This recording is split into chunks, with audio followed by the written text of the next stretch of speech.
Welcome to another beautiful episode. And yesterday, today, it's International Periods Day. So, as a woman, I'm really excited to be able to host this talk. Today, we're just going to be talking about ladies, women, and much more about periods. But before that, I would just want you to meet the wonderful, beautiful lady who will be telling us more about it in another session. But before then, we just need to meet her because she's amazing. She's gorgeous. She has a lot to offer. And she might just be the next big, most influential woman in future. And I'm really glad to be hosting her today. So without much ado, let her introduce herself. Welcome.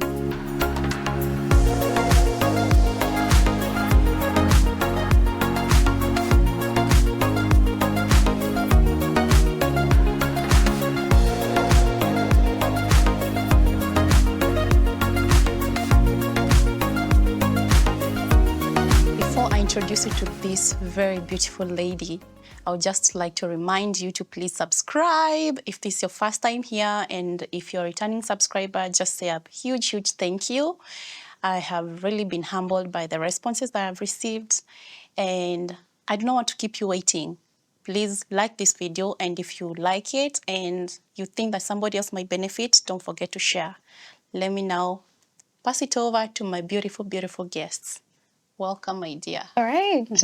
Thank you, Jess, for having me here today. You're most welcome. My name is Michelle Jerry Njoroge, and I am a young lady who is passionate about God.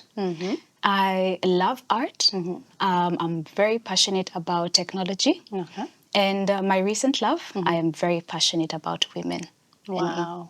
Okay. And how old, if you don't mind me asking, I know women are not supposed to be asked anything about age, but let me just ask this for just the purpose of somebody who is there wondering, how old is Michelle? I am currently 29, heading on to the big 30. Wow. Which is, I think, a moment where I am happy as well as, I think, pretty scared because there's been a lot of, I feel like, conversations about women in age.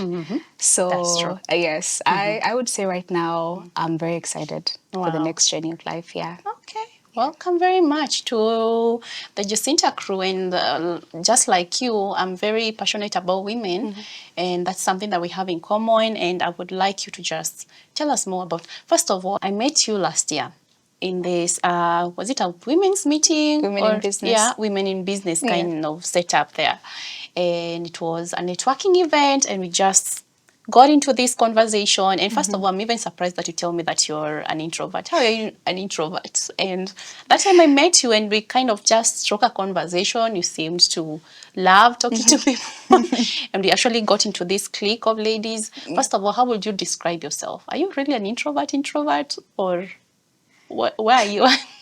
I think I would say an ambivert. So it depends on who, when, where, and what conversation are we having. Okay. So I feel like sometimes I get to be introverted when I'm in spaces where I don't necessarily know people or I'm getting to know them. But once I get to know them, you'll be very surprised. Yep, that one I can attest to that. Yes. And the other thing you told us was that you were in tech, which I was very skeptical about, and I remember I was very actually curious about it, because how is this beautiful young lady in tech, knowing that I know right now women are venturing into it, but basically it's a man's world. Yeah. And I remember you tell us how it's still a bit challenging because there are men who will really still want to look down on you. Are you still in tech, and how is the experience? Did it get better maybe? Oh my gosh. So my story is very interesting. I didn't initially want to do tech. I wanted to do a bunch of things, but my passion really was in art. And I remember at the moment when I wanted to get into an art course, which was either like interior design or architecture, I didn't have the passing, I think, qualifications. And so I remember going to an institution and they asked me if I could bridge physics. And I just got tired. I can imagine. I dropped physics in Form 2. Yes. I have no business with Newton's law. And so I remember asking my mom, what else can I do? And there was a very nice lecturer who asked me if I can do some art. and submit it. Okay. And so I kept thinking around the future of architecture then. Right now it's booming. Yeah. It's a booming industry. But by then I couldn't necessarily see the vision of where my career would go. Yeah. And so a cousin of mine, her name is Irene, her husband was currently doing IT at the moment. Okay. And she mentioned to me that you should try IT. It's the future. And I didn't actually second guess. I just went and did the course. Yes. Okay. And successfully, I was able to go through the course and got my bachelor's. First of all, Yeah. let me just interrupt you. Okay.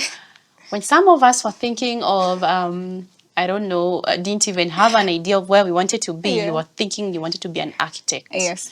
When most of us were thinking about the galley careers, the maybe air hostessing, like me, I'm talking about me, air hostessing, things like journalism. How is it that you are thinking about architecture and all, maybe like ready to venture into the man's world, as they will say? Like, does that have anything to do with your upbringing, or where did that come from? Where is that push Yes. coming from? Yes. I think a lot of my story has to come up with my upbringing. Just tell us a bit about how your upbringing was even like. Yes. So I was raised by a single mom. Okay. And my father passed away at I think I was 3 years old. So I never got a father figure. And I had to see a very strong woman raise me. And I am very grateful if she's watching this. I'm very grateful to her. She has done an amazing She job. has, because we see Yes. you're a product of that. Yes, I feel like I drew a lot of my strength and conviction for what I do now from her. Yeah. And a lot of that gave me the courage, even when I'm going to school, to always want to be the best, to always want to always do my best. Yeah. Yes. I always told myself that if she did her best, I should do my best. I should do my part. And Are you an only child? yes, I'm the only child. Okay, now I understand. You had to carry the legacy. Yes, I have Still. to carry. Yes. And I feel like looking back, some people would tell me that's such a probably like a confined childhood. Yeah. But I had a beautiful time. Yeah. My mom never made me feel like I needed to have a father figure. She always was there. She always exuded her strength. Even if we didn't have a lot growing up, I always saw her strive Okay. to take me through school. I always saw her strive to ensure I had everything I needed. Wow. And so I pick up a lot from her Okay. because I don't even know what to say, honestly. She is a pillar in my life, and I don't know if she understands how much she means to me. Yes, but she has been one of the main reasons as to why I was even courageous enough to be like, okay, yeah, I can do architecture, why not? Wow, that's amazing. Yeah. And so how does you being this confident, being this go-getter, get you into the IT world? At least you had somebody who gave you the push. Yeah. And then you meet this world where you are having to fight for your position. How was that like, first of all? Oh my gosh, I think nothing in school prepares you for the outside world. And I feel like our institutions need to do better Yeah. at preparing student life to match Okay. work life Okay. and just get an understanding. Because when I started my work, I was fortunate enough to actually get opportunities very early. And how old were you by then? Gosh, was I like 21? I think I was like 21. You must have been one lucky girl. Yes. At 21, people are still tamarking with degrees here in Kenya. Yes. And so I remember my first job was at KWFT, an internship. And that went very smoothly. But I was really eyeing my next opportunity, which was Safaricom. Okay. They had a Women in Tech program. Okay. And I had applied like 3 times. I failed, but I finally got it. Wow. But this is where I understood that tech really didn't belong to women then. Why? I hadn't necessarily understood the playground of tech. Okay. And so when I got this opportunity, I feel like the opportunity only took 40 girls. Okay. And coming into the tech world, especially Safaricom, there were more men than women. And especially in my team, we were 3 girls in a team of like 20 men. What? And so this was the reality that I had to face. Wow. And Also, how was that? Oh gosh. Because I remember you told me earlier on, as we were just having the talk, you told me that there was a time where you felt like you were blessed but stressed. Yes. So explain on that one. How can you be blessed and stressed at the same time? I know that doesn't make sense. So the blessing is you have a very big opportunity. Yeah. Everyone is looking at Safaricom. This is a Yeah. very big corporation. But the stress came about finding male figures who are very chauvinistic. Yes. So because probably certain aspects about myself. So So you're tiny, you're I'm young, tiny, I'm you're young, beautiful. yes. Some of them have these ideas in their head. Yes. Like you didn't earn your place. Yes. Yeah. So a lot of people, even when I tell them I'm in tech, they're like, no, you look like you're in sales. And I'm like, okay. So I get that a lot. Yeah. And I had a very bad manager who was very toxic towards me and always looked for opportunities to put me down. Wow. And so that was my first reality in tech. And I was like, so this is what I'm actually getting myself into. And they actually look down on you and don't really care. And there's like nowhere you can report this, nothing. It's a man's world. Wow. So I really didn't know where to go. I didn't have any female figure who was higher up who I could talk to. Yeah. And so it was a very distressing situation because I was young. I was having my manager attack me. And I was like, I don't really quite understand. I felt like this was an opportunity where I would get mentored, I would get support. And so, yeah, that saying, yeah, blessed but stressed. Wow. Okay. Can you imagine waking up? Yeah, definitely you'll be stressed. Yes. So how do you decide, or what happens next? Are you still there? Did you change that? Because today you're here for another reason. So how did you transition from that stressed but blessed to being this lady that I see right now, who I've said and I've introduced you as the next big thing? I just really have a good feeling about what you're doing right now because it's amazing. I don't think in my 20s I was not thinking like you are. It took me an extra year to be in my 30s to think the way you're thinking. So where was your like wake up moment, time for change? All right. I think my wake up moment was I've gone through a very diverse career path. I've also gone through another company where it was very toxic for a long time. And I think my opportunities started opening up during COVID. Okay. And when the world was shutting down and people were running around not knowing what the next answers were, my world was opening up, and that was so scary. Wow. Because I couldn't resonate with what the world was going through. And so I remember that moment I started getting opportunities abroad. So I got opportunities to work in the US. People are not moving around. How are you in the US? Yes, so still through the tech company? Yes, through a tech company. So a lot of companies are now very open for remote opportunities. Yeah. And I was very fortunate at that time to start getting opportunities abroad. Okay. And this really opened me up. And it took me through a season where I had to learn how to survive the tech jungle. And so I would say this is where I was shaped and I was formed and I was pushed to my core. This is where you went through the fire. Yes. I remember a time I got a job with a company in Australia and I had to lead a team of 65 men daily. What? Are you doing this remotely, like online or physically? Okay. Remotely. Okay. And I was so young. I had a frail voice when I was talking and I was like, good morning. And this is you who is not like an out there person. I know. And I think to make the situation more uncomfortable, I was the only Black person in the company. Oh my. Like, it's like a whole recipe for disaster. From Africa. You're Black and you're young and you're a girl. And so I had to pull myself together because I'm like, I'm representing a nation. I am representing a continent. Yeah. So what they see is probably the impression they're going to get for people who are going to come in. Wow. But this really stretched me. And it really molded me into the person I am today. And coming back to your question, so how did I end up here? Yes. I remember still in the same journey, still being very blessed, having the most amazing jobs anyone would want. I got to a position where I started searching for purpose. And this happened at around 2022. And I started asking God, so I'm really good at what I do. So this is like 2 years ago? Yes. And I started asking God, like, I'm really good at what I do. You can open a lot of doors for me with the skills I have learned, but there has to be something that I was sent for. Okay. And I remember juggling on this thought for quite some time. And coming into 2023, I was having again a beautiful job, but I was stressed because I feel like I am not really fulfilling any purpose. Yeah. Yes, I'm You're in the working. wrong place. Yes, I can work very, very efficiently. I can deliver, but I wake up feeling very empty, and I'm like, there has to be something better. more. Yes, I feel like I was missing out on something that I was supposed to be doing. Wow.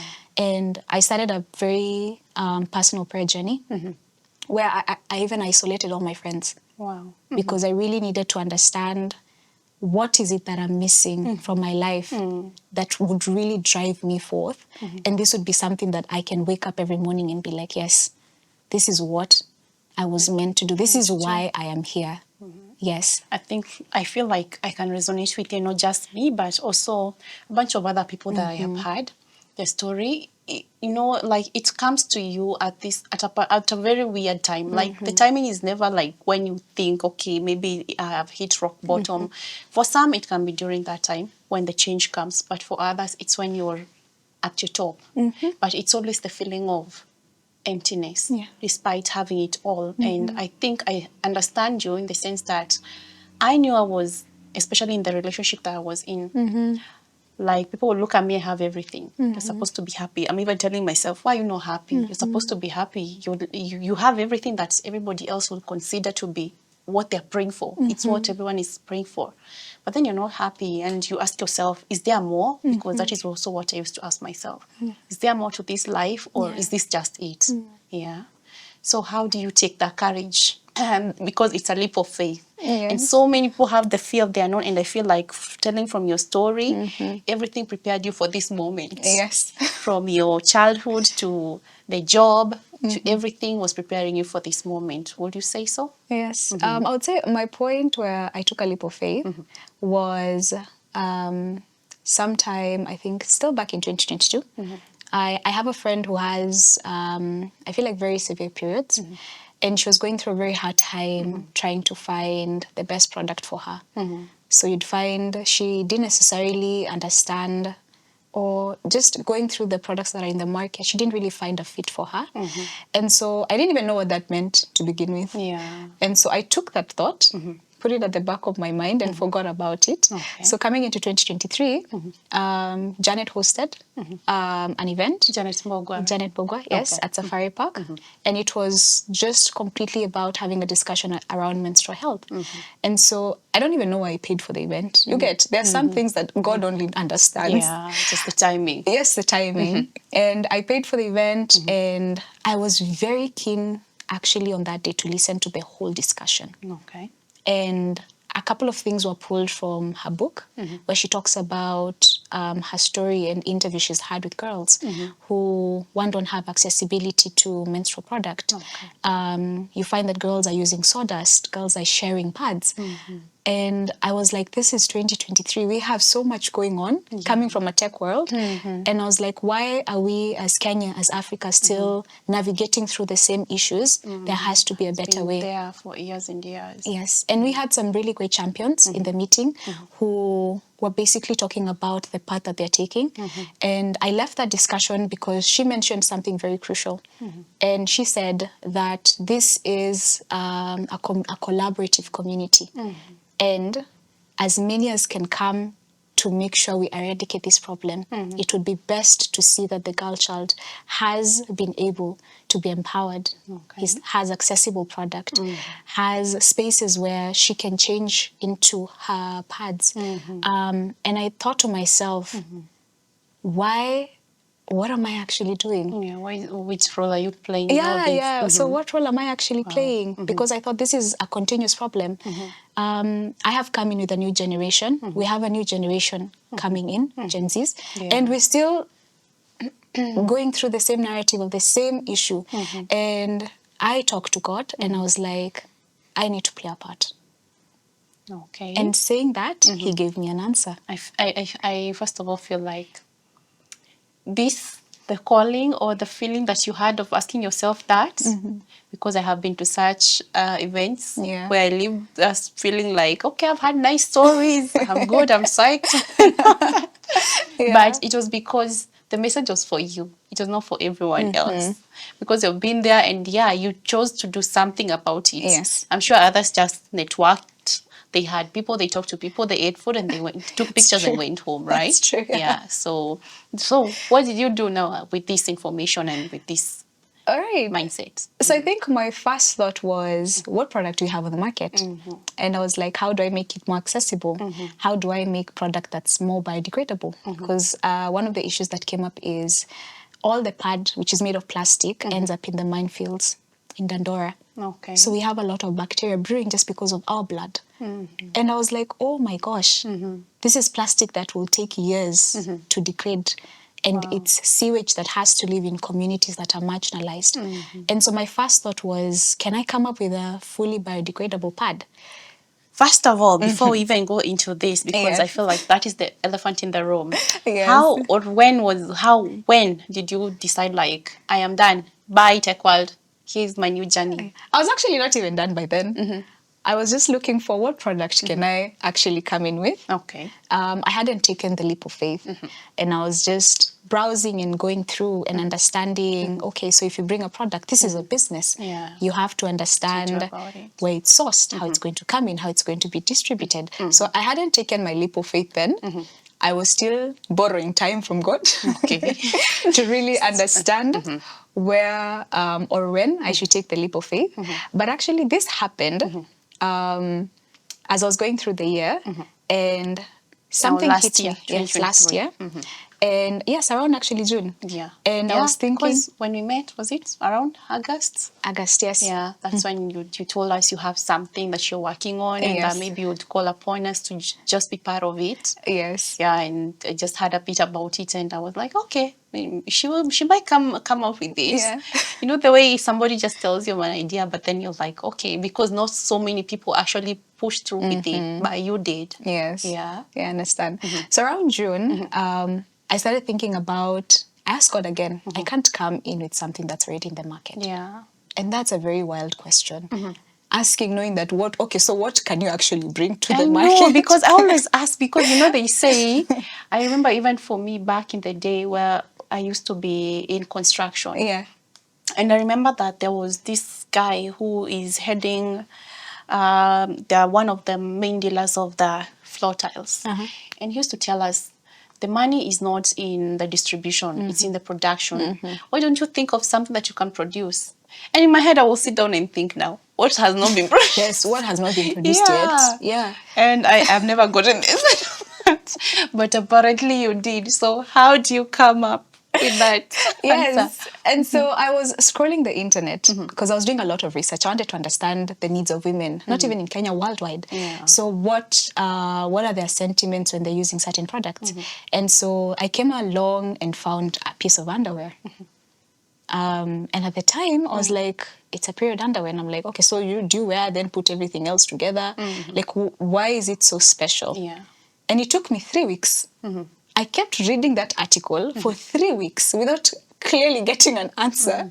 Okay. Yes, until I got the answer after 3 weeks.